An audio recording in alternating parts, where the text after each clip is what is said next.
এখন তরমুজের মৌসুম নয়, তবু কিশোরগঞ্জের বিভিন্ন উপজেলায় মাঠ জুড়ে তরমুজ। চণ্ডীপাশা গ্রামের কৃষক নজরুল ইসলাম প্রথমবারের মতো 40% জমিতে সুইট ব্ল্যাক 2 জাতের তরমুজ আবাদ করেছেন। খরচ হয়েছে 40,000 টাকা। এরই মধ্যে বিক্রিও শুরু হয়েছে। এবারই জমি থেকে 2 লাখ টাকার তরমুজ বিক্রি হবে বলে জানালেন এই প্রান্তিক কৃষক। অলরেডি একবার হারভেস্ট করে ফেলছি, ওইখানে প্রায় 40,000 টাকার মতো বিক্রি করছি।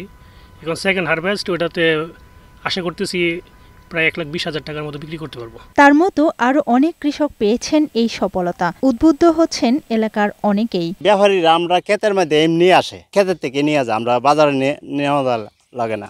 কাম কাজ নাই, তরমুজ ক্ষেতে কাজ করি।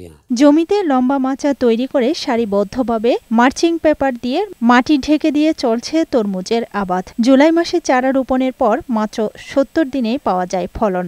অনেক দামে ব্যস্ত আছে, অনেক ফলন হয়েছে।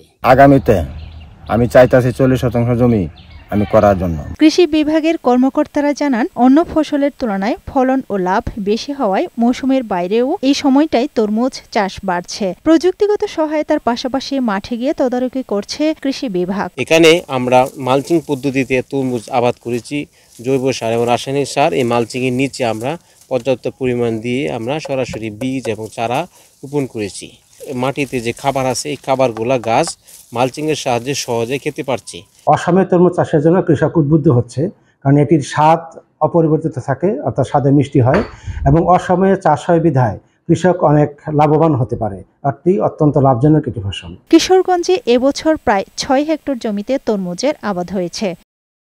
আফরোজা সুলতানা, বৈশাখী সংবাদ।